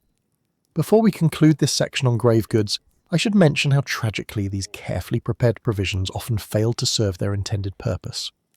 The sad irony of Egyptian burial practices is that despite elaborate precautions, hidden tomb entrances, curses inscribed on walls, heavy stone sarcophagi, the vast majority of tombs were robbed, often within a generation of burial. Even royal tombs with their guards and secret locations were violated. Tutankhamun's tomb is famous precisely because it was a rare exception, having remained largely intact until its discovery. Tomb robbers weren't interested in shabby figures or food offerings. They sought gold, jewels, and precious metals. They often damaged mummies in their haste to retrieve amulets and jewellery wrapped within the bandages. This desecration wasn't just theft. To the ancient Egyptians, it threatened the very possibility of eternal life. Without his protective amulets and funerary equipment, how could the deceased navigate the dangerous underworld? Without his name intact on tomb walls, how would he be remembered? Without her mummified body, how would her bar soul recognise its home? As we drift towards sleep, let's imagine for a moment what it might have been like to be an ancient Egyptian, carefully collecting and preparing your grave goods over a lifetime. Each object chosen with purpose, each amulet selected for its protective power, each comfort item intended to make the afterlife feel like home. There's something both unsettling and deeply moving about such thorough preparation for death, a level of acceptance and planning that our modern society often avoids.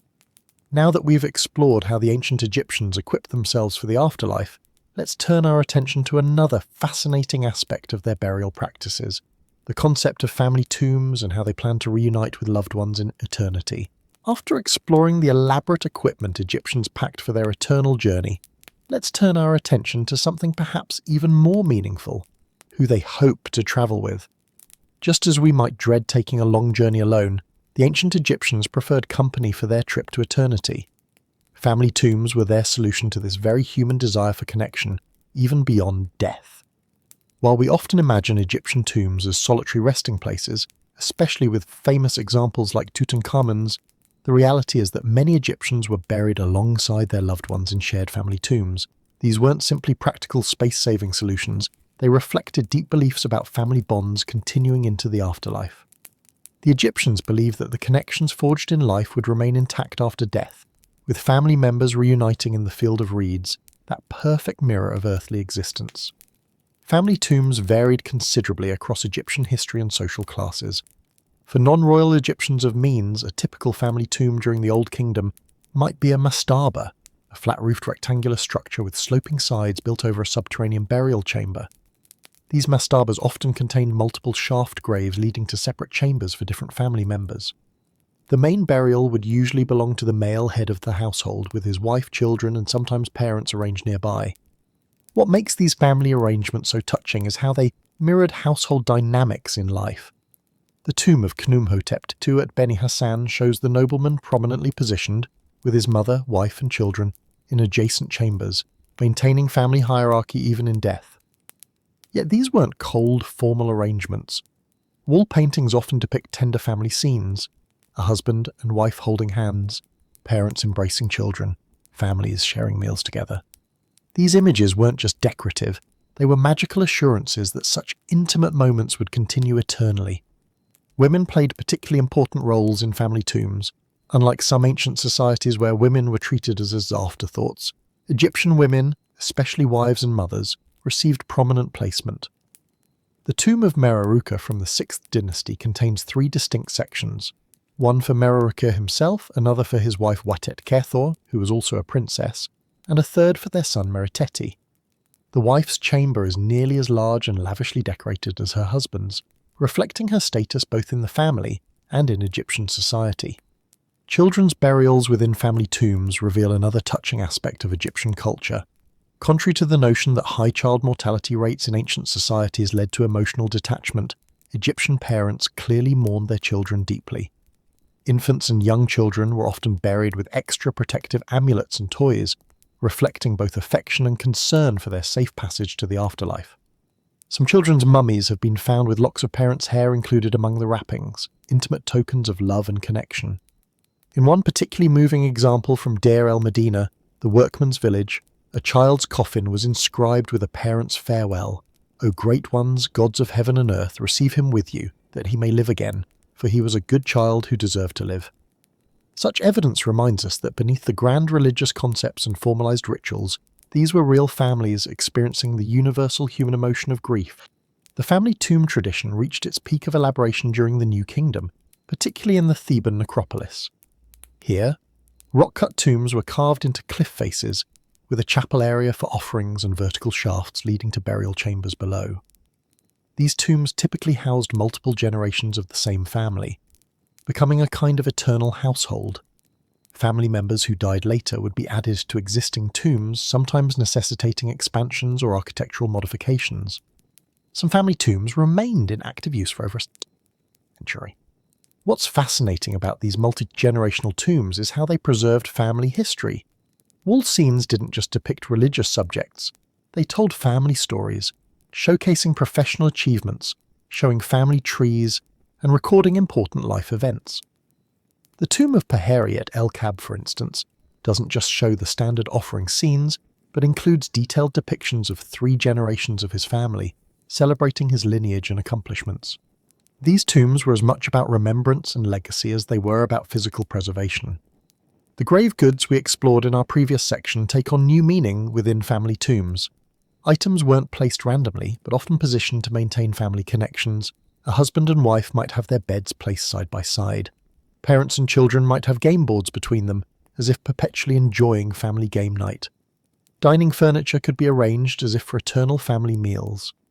The tomb of Yuya and Thuya, King Tutankhamun's great-grandparents, contained matching chairs, cosmetic items placed between them, suggesting they would continue their daily routines together in the afterlife. The concept of family reunion in the afterlife was so important that Egyptians who couldn't be physically buried together found magical solutions. Commemorative stelae, upright stone slabs, would list family members buried elsewhere, magically incorporating them into the family tomb. Figurines or statues might represent absent relatives. Some tombs included extra shabti figures specifically dedicated to family members, ensuring everyone would have help with chores in the afterlife. Not all families could afford elaborate tombs, of course. For middle-class Egyptians, simpler family graves might include a shared burial chamber with modest decorations. The poorest Egyptians were buried in simple pit graves, sometimes grouped by family relationships, with minimal grave goods. Yet even these humble burials show evidence of family connections, bodies positioned facing each other, hands reaching toward one another, simple goods arranged to be shared. Royal family tombs followed different patterns. Pharaohs typically had individual tombs in the Valley of the Kings, while queens often had separate burials in the Valley of the Queens. Yet even here, family connections mattered. Some royal tombs included chambers for favourite wives or children. King Amenhotep III prepared a massive tomb for his beloved wife Ta, ensuring she would have accommodations worthy of her status. When royal children died young, they were sometimes buried within their parents' tombs, as with several small coffins found in Tutankhamun's burial chamber, containing his stillborn daughters. The Ptolemaic period through to 230 BCE brought Greek influences to Egyptian burial practices, including new approaches to family tombs. Elaborate catacomb systems developed, especially in Alexandria, housing entire extended families in honeycomb-like chambers. These catacombs blended Egyptian and Greek elements. Mummies rested in loculi, recessed spaces, decorated with both Egyptian religious symbols and Greek-style portraits. Perhaps the most poignant aspect of Egyptian family tombs is how they reflect universal human hopes and fears. The careful positioning of loved ones together, the provisions for shared meals and activities, the images of families united in perpetuity, all speak to the desire to maintain our most precious connections beyond death. When an ancient Egyptian wife is depicted embracing her husband on a tomb wall, or parents are shown with children at their knees, we're seeing not just religious art but expressions of the same love and attachment we experience today. Family tombs also reveal something about Egyptian values. Unlike some cultures that emphasize solitary spiritual journeys after death, the Egyptians envisioned a communal afterlife where social bonds remained intact. The good life continued with the same people who had made earthly existence meaningful. It wasn't individual salvation they sought, but the preservation of connections to spouses, children, parents, and extended family. As we've journeyed from the practical equipment of grave goods to these touching family arrangements, we've seen how Egyptian burial practices balanced grand cosmic concepts with intimate human concerns. They prepared not just for divine judgment and supernatural transformation, but for reuniting with loved ones and continuing life's simple pleasures together. Now that we've explored who the Egyptians hoped to spend eternity with, let's turn our attention to where these eternal reunions would take place. The magnificent architectural achievements known as houses of eternity, the tomb structures themselves. As we've seen with our families tucked safely into their tombs, surrounded by all the treasures and necessities they'd need for eternity, it's worth taking a step back to truly appreciate the incredible structures that housed all of these people, goods, and beliefs. The ancient Egyptians didn't just build tombs, they built what they called houses of eternity, architectural marvels designed to last forever. And in many cases, they succeeded far beyond what most of our modern buildings will achieve. While family members might rest together, and grave goods might fill the chambers, it was the tomb itself, this physical structure, that represented the first and most critical barrier between the vulnerable deceased and the dangers of both this world and the next. Think of it as the ultimate real estate investment, except instead of a 30-year mortgage, they were building for millions of years. No pressure on the architects, right? The evolution of Egyptian tomb architecture tells us as much about their changing society as it does about their technological abilities. In the earliest dynasties, around 3100 BCE, Egyptian elites were buried in simple rectangular mud brick structures called mastabas. Picture a flat-roofed building with sloping sides, kind of like a truncated pyramid. Inside these mastabas, a deep shaft led down to a burial chamber, while above ground, a small chapel allowed family members to leave offerings. The mastaba design revealed something fundamentally important about Egyptian burial philosophy: this separation between the hidden, protected burial chamber and the accessible offering space. It's a division we'll see repeated in even the grandest pyramids. The body needed absolute protection, but the soul needed regular interaction with the living. Architecture had to serve both purposes. And then, around 2630 BCE, something revolutionary happened. A brilliant architect named Imhotep, working for King Djoser, had an inspired idea. What if we stacked mastabas on top of each other, each one smaller than the one below? The result was the Step Pyramid at Saqqara, the world's first monumental stone building, and the grandfather of all pyramids to come. Standing about 203 feet tall with 6 distinct layers, it was like nothing the world had ever seen. Can you imagine being a simple farmer, living in a mud brick hut, looking up to see the massive stone structure reaching toward the heavens? It must have seemed like the gods themselves had built it. But the Egyptians were just getting started. Over the next century, through trial and error, including some spectacular architectural failures like the collapsed pyramid at Meidum, they perfected the true smooth-sided pyramid. The Great Pyramid of Khufu at Giza, built around 2560 BCE, represented the absolute pinnacle of this form. Originally standing 481 feet tall with a perfect square base, and sides aligned precisely to the cardinal directions, it remained the tallest human-made structure on Earth for nearly 4,000 years. Think about that. The Romans hadn't even founded their city yet, and the Egyptians had already built something we struggled to match until the modern era. But what's even more fascinating than the exterior of these pyramids are their internal chambers and passages. Unlike our modern buildings where we prioritize accessibility, The Egyptians designed these internal spaces to be as confusing and inaccessible as possible. A typical royal pyramid contained a bewildering array of passages, some leading nowhere, others blocked by massive granite plugs, still others tilted at odd angles or requiring bizarre contortions to navigate. These weren't design flaws, they were intentional security features. The pharaohs knew that despite their best efforts, tomb robbers would eventually try to break in, so they created architectural puzzles, false burial chambers, hidden shafts, and massive stone barriers. In Khufu's pyramid, for instance, the true burial chamber lies at the end of a tortuous route through narrow passages, past empty decoy rooms, and up a soaring gallery with a ceiling 26 feet high. To enter, thieves would need to bypass tons of sliding granite blocks designed to seal the passages forever. These elaborate precautions reflect a practical concern with theft, but they served a spiritual purpose too. The journey through these labyrinthine passages mirrored the deceased's own difficult journey through the afterlife, navigating challenges, overcoming obstacles, and ultimately reaching the sacred center. Architecture itself became a physical manifestation of spiritual beliefs. The tomb wasn't just housing the body, it was mapping the soul's journey. Of course, not everyone could afford a pyramid. Actually, almost no one could. These were exclusively royal privileges, monuments to divine kings, but the same architectural principles, protection, spiritual mapping, and durability, applied even to the humblest tombs.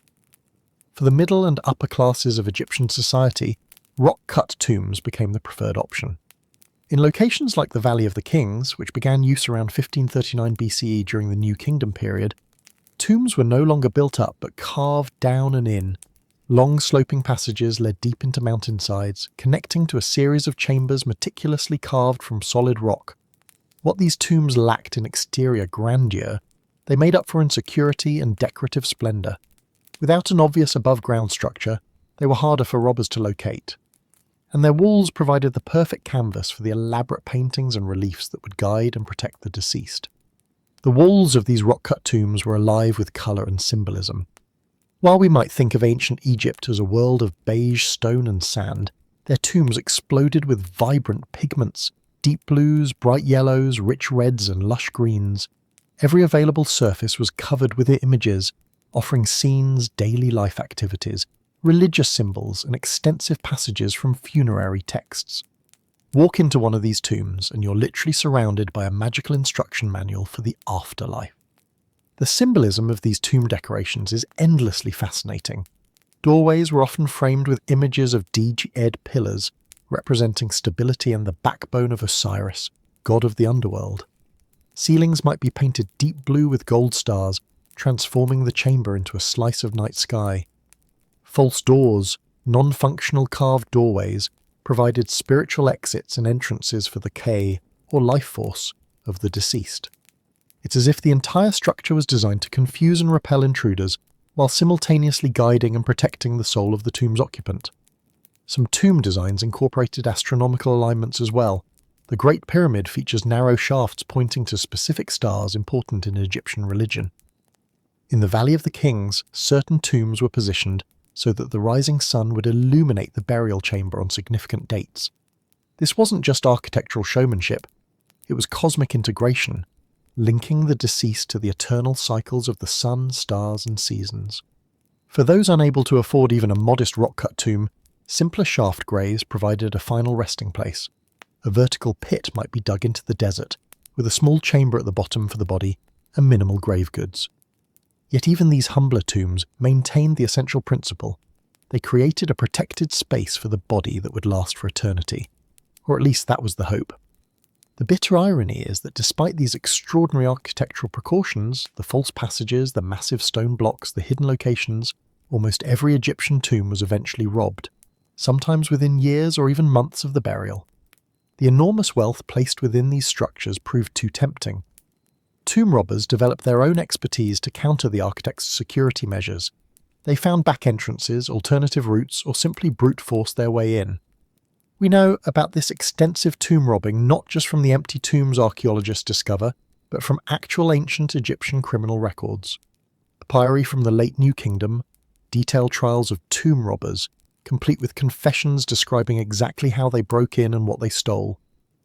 One particularly brazen gang in the 20th dynasty had systematically looted royal tombs in the Valley of the Kings, melting down gold items on the spot and dividing the spoils among themselves. The fact that they targeted royal tombs shows just how ineffective even the most elaborate architectural safeguards ultimately proved to be. Yet in an odd way, this constant cat-and-mouse game between architects and robbers drove innovation. Each new tomb incorporated lessons learned from previous break-ins. Passages became more complex, burial chambers were placed deeper, and entrances were more artfully concealed. And when physical barriers proved insufficient, the Egyptians added magical ones, curse inscriptions warning of divine retribution against anyone who disturbed the dead. The development of tomb architecture reveals something touching about the human condition. These structures represent our eternal desire to deny death's finality, to create spaces where memory and identity can persist beyond physical decay. From the simple mud brick mastaba to the towering Great Pyramid, from hidden cliffside chambers to labyrinthine royal complexes, Egyptian tombs represent humanity's most ambitious attempt to build bridges between life and whatever comes after. In their design and execution, these houses of eternity balance their practical concerns, keeping out thieves, preserving the body, with spiritual aspirations, guiding the soul, mapping the cosmos, housing the K. The fact that they failed in their primary function, most were robbed, their occupants disturbed, doesn't diminish their significance. What remains impressive is the effort, the belief that with enough stone, enough art, enough ritual space, humans could architecture their way into immortality. As we prepare to consider our next topic, the mummification of animals as eternal companions, it's worth reflecting on how the physical structures we've discussed formed the stage for all the burial rituals, offerings, and beliefs we've explored. The mastaba, the pyramid, the rock-cut tomb, these weren't just containers for the dead. They were technologies of immortality, using stone, space, and symbol to transform human endings into eternal beginnings. They called houses of eternity, architectural marvels designed to last forever, and in many cases, they succeeded far beyond what most of our modern buildings will achieve. While family members might rest together and grave goods might fill the chambers, it was the tomb itself, this physical structure, that represented the first and most critical barrier between the vulnerable deceased and the dangers of both this world and the next. Think of it as the ultimate real estate investment, except instead of a 30-year mortgage, they were building for millions of years. Pressure on the architects, right? The evolution of Egyptian tomb architecture tells us as much about their changing society as it does about their technological abilities.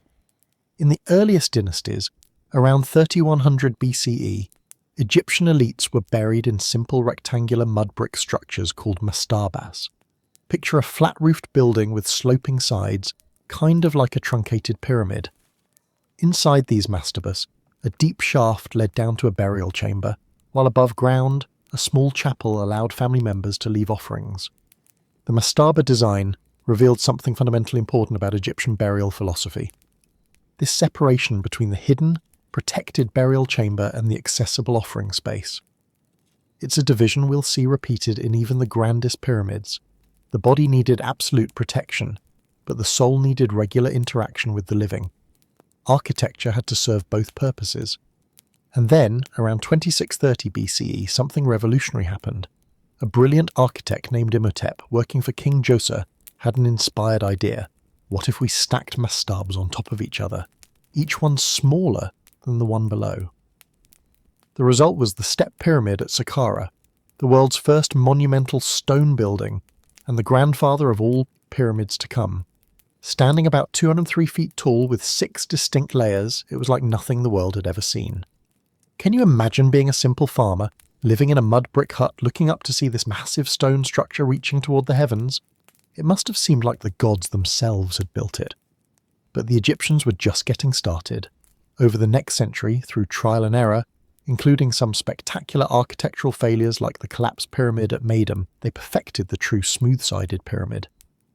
The Great Pyramid of Khufu at Giza, built around 2560 BCE, represented the absolute pinnacle of this form. Originally standing 481 feet tall with a perfect square base and sides aligned precisely to the cardinal directions, it remained the tallest human-made structure on Earth for nearly 4,000 years. Think about that. The Romans hadn't even founded their city yet, and the Egyptians had already built something we struggled to match until the modern era. But what's even more fascinating than the exterior of these pyramids are their internal chambers and passages. Unlike our modern buildings where we prioritize accessibility, the Egyptians designed these internal spaces to be as confusing and inaccessible as possible. A typical royal pyramid contained a bewildering array of passages, some leading nowhere, others blocked by massive granite plugs, still others tilted at odd angles or requiring bizarre contortions to navigate. These weren't design flaws, they were intentional security features. The pharaohs knew that despite their best efforts, tomb robbers would eventually try to break in, so they created architectural puzzles, false burial chambers, hidden shafts, and massive stone barriers. In Khufu's pyramid, for instance, the true burial chamber lies at the end of a tortuous route through narrow passages, past empty decoy rooms and up a soaring gallery with a ceiling 26 feet high. To enter, thieves would need to bypass tons of sliding granite blocks designed to seal the passages forever. These elaborate precautions reflect a practical concern with theft, but they served a spiritual purpose too. The journey through these labyrinthine passages mirrored the deceased's own difficult journey through the afterlife, navigating challenges, overcoming obstacles, and ultimately reaching the sacred center. Architecture itself became a physical manifestation of spiritual beliefs. The tomb wasn't just housing the body, it was mapping the soul's journey. Of course, not everyone could afford a pyramid. Actually, almost no one could. These were exclusively royal privileges, monuments to divine kings. But the same architectural principles, protection, spiritual mapping, and durability, applied even to the humblest tombs. For the middle and upper classes of Egyptian society, rock-cut tombs became the preferred option. In locations like the Valley of the Kings, which began use around 1539 BC during the New Kingdom period, tombs were no longer built up but carved down and in. Long sloping passages led deep into mountainsides, connecting to a series of chambers meticulously carved from solid rock. What these tombs lacked in exterior grandeur, they made up for in security and decorative splendor. Without an obvious above-ground structure, they were harder for robbers to locate. And their walls provided the perfect canvas for the elaborate paintings and reliefs that would guide and protect the deceased. The walls of these rock-cut tombs were alive with colour and symbolism. While we might think of ancient Egypt as a world of beige stone and sand, their tombs exploded with vibrant pigments, deep blues, bright yellows, rich reds, and lush greens. Every available surface was covered with images, offering scenes, daily life activities, religious symbols, and extensive passages from funerary texts. Walk into one of these tombs, and you're literally surrounded by a magical instruction manual for the afterlife. While the Egyptians built magnificent houses of eternity for themselves, they weren't planning to spend the afterlife alone. No, they wanted company.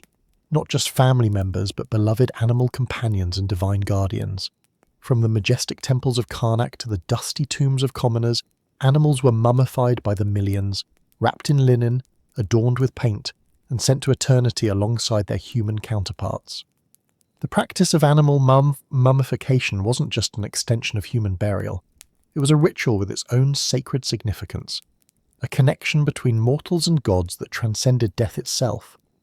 Let me guide you through this strange world where cats were treated like royalty even in death, and where ibises and falcons became messengers to the divine. You've already seen how Egyptians created elaborate tombs, filled them with grave goods, and prepared bodies through mummification.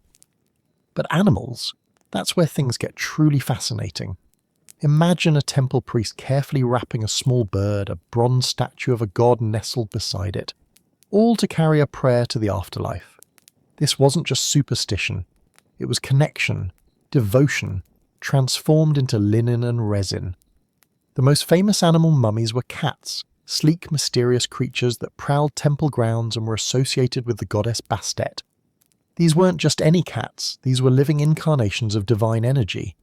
When a temple cat died, priests would mummify it with the same care given to humans, though with slightly different techniques.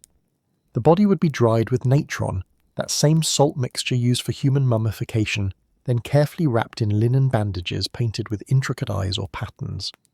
Archaeologists have found entire catacombs filled with nothing but cat mummies, tens of thousands of them stacked in niches along underground passages.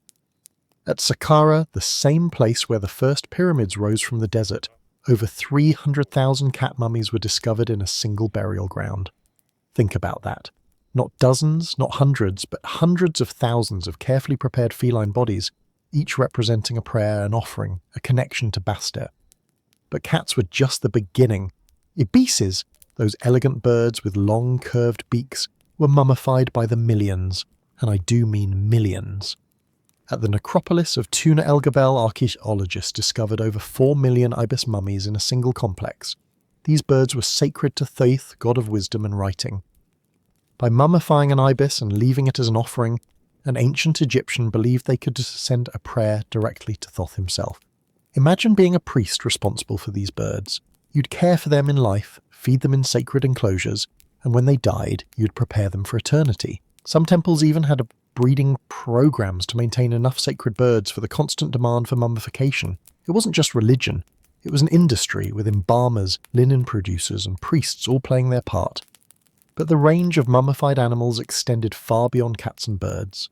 Crocodiles, symbols of the god Sobek, were mummified with particular reverence along the Nile. Some were small hatchlings wrapped neatly in bundles. Others were massive, full-grown beasts preserved in their entirety. At Kom Ombo Temple, a site dedicated to Sobek, archaeologists found a remarkable burial of over 300 mummified crocodiles, from tiny infants to monsters over 15 feet long.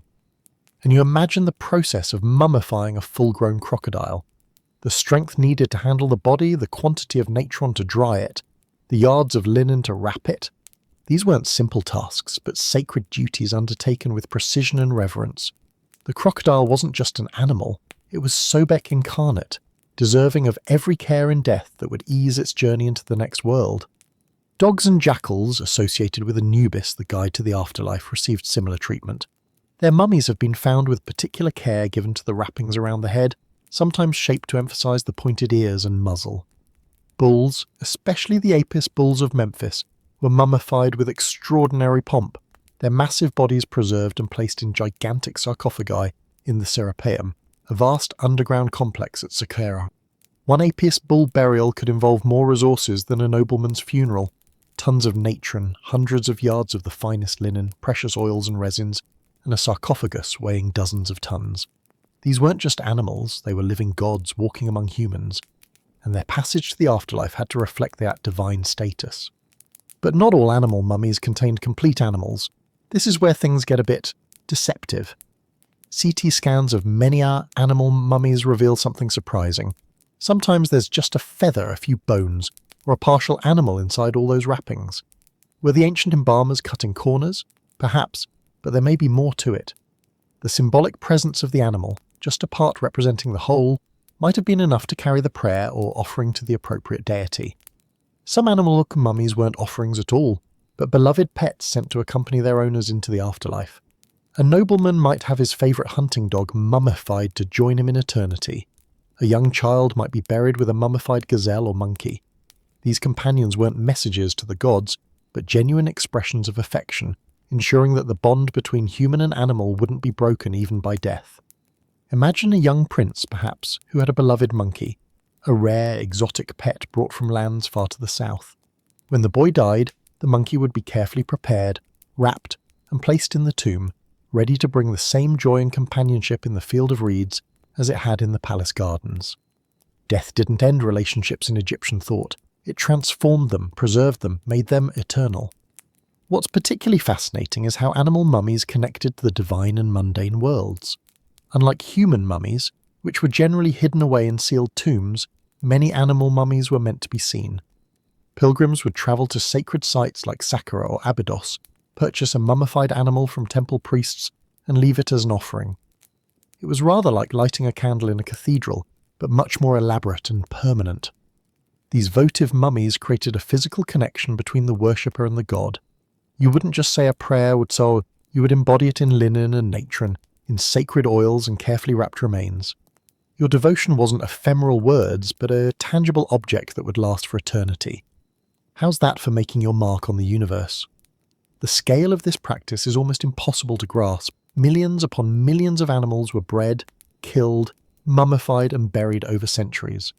Some scholars estimate that at least 70 million animals were mummified in ancient Egypt. 70 million. That's more than the current population of the United Kingdom, all carefully wrapped and placed in sacred spaces. This vast industry leaves us with questions about the ethics of animal treatment in ancient Egypt. Were these creatures loved and respected, or merely tools for religious expression? The answer isn't simple. Some animal mummies show signs of care and attention, even medical treatment during life. Others appear to have been killed specifically for mummification, their necks broken or skulls crushed. The ancient Egyptians didn't share our modern concepts of animal rights, but they did have a profound respect for the divine force they believed resided in these creatures. A cat wasn't just a cat, it was a vessel for Bastet's essence. An ibis wasn't just a bird, it was Thoth's messenger. This spiritual significance elevated animals beyond mere beasts, giving them a sacred role that justified their preservation after death. The mummification techniques used for animals varied widely. Small birds might be simply dried and wrapped. Larger animals received more elaborate treatment, with organ removal similar to human mummification. Some were posed in lifelike positions before wrapping, falcons with their wings folded as if in flight, cats sitting upright with tails curled around their feet. The wrappings themselves could be works of art with geometric patterns, painted faces, or even small masks placed over the animal's head.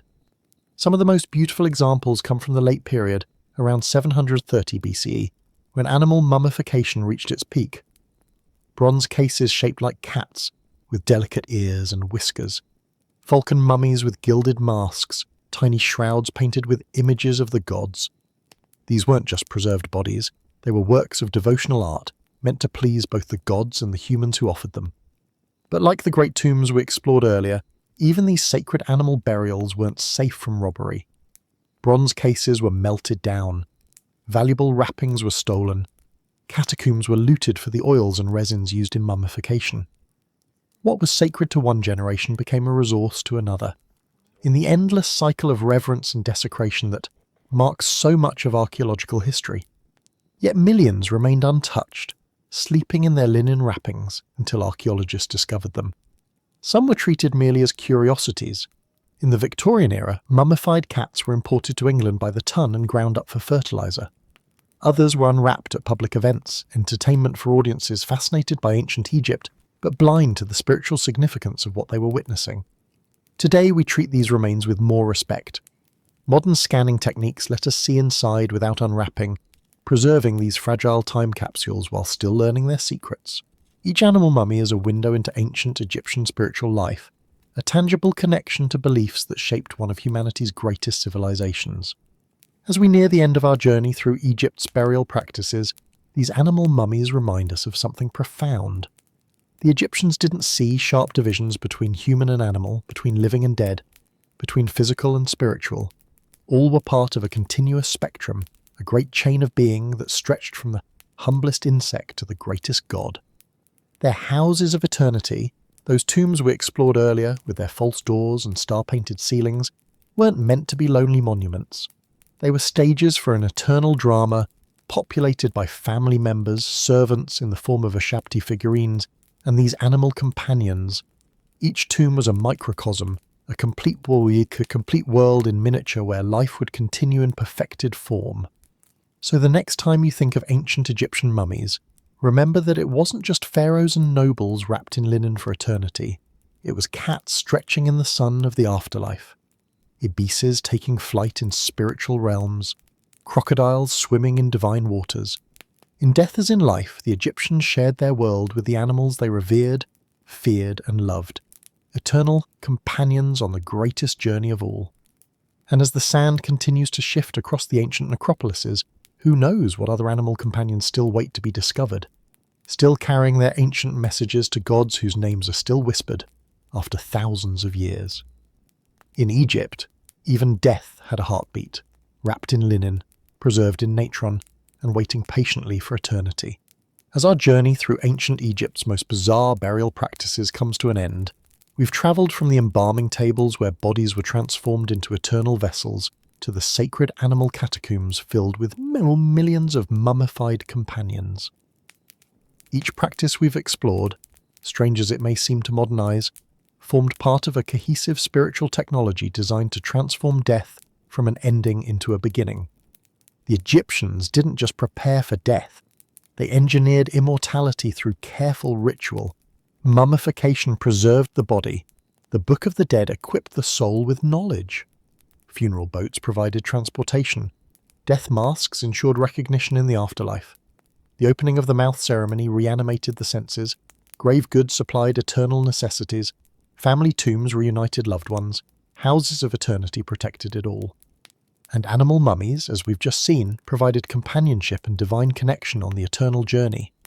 What makes these practices so fascinating isn't just their strangeness, but their profound purpose. Every wrapped body, every inscribed spell, every architectural feature served a function in the grand design of eternity.